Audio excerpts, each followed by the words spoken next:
My name is Sharonda McKnight, and today I am interviewing Officer Graves. We are at Eastern Middle School. Hello, Officer Graves. How you doing? Tell me about yourself. My name is Corporal George Graves. I work for Guilford County Sheriff's Department.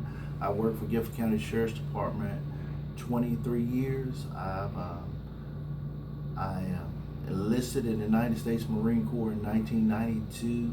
I spent 2 years at the White House under President Reagan and President Bush. I had White House security. I'm a veteran of Desert Storm and Desert Shield. Got on at the Guilford County Sheriff's Department in 1992, and I've currently been here for 23 years now. Okay. What do you have to do to become a sheriff, and what were the challenges you faced while becoming a sheriff? Once you get gainfully employed by Guilford County Sheriff's Department, you got to go to school for 4 months.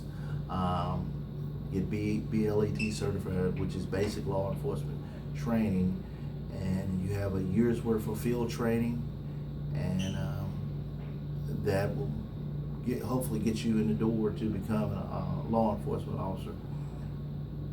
Okay. Um, what are the special challenges of our region?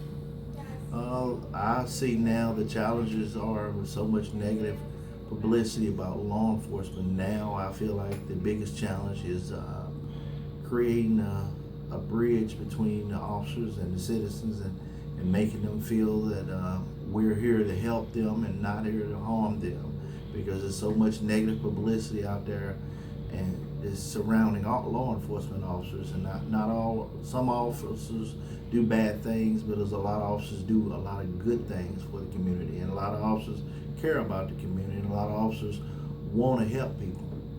Okay. How does it feel serving in a college city, and is it difficult or is it challenging, or do you like serving in a college Well, community? I used to come and speak at A&T every year about the challenges of dealing with law enforcement, and being an African American student in law enforcement, and I understand it's a challenge being a young African American male, and being on campus. But as a law enforcement officers, we have to realize that not everybody's child should be arrested. It's some things that law enforcement have in their capabilities of diverting from charging, because the key goal to working on campus or being in the school system or being in the law enforcement should be not to charge that child if possible. Some offenses are going to have to be charged, but a lot of times that we need to look at the fact that what we do to these kids can affect them for the rest of their life. Okay. One more question. The situations that happen in Florida and around the country, do you think the Trayvon Martin case was okay, or would you handle that situation in a different way if you were in that situation or in any other situations around the country? My personal opinion, a lot of I feel what's happening across the country is a lack of training, and dealing with some departments based on the economic makeup of their department. Some officers that's flat out don't get the training that other officers do because of economics.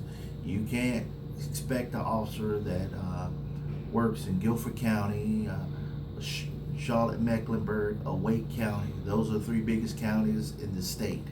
You can't expect people from Anson County, Lee County, and smaller rural communities, officers, to be getting the same kind of training. I think a lot of it would have been prevented if officers would have had a little bit more diversity training, and if they were been able to be exposed to more things. A lot of times that I think a lot of officers react a little bit different than other officers because lack of training. Okay, thank you for your time and thank you for having this interview with me. I have just finished my interview with Officer Graves. The site that I chose to do the video at is Eastern Middle School. I thought that this would be a good site because there are kids around, and in the syllabus it stated the region, and I feel that this was a good site to do it at.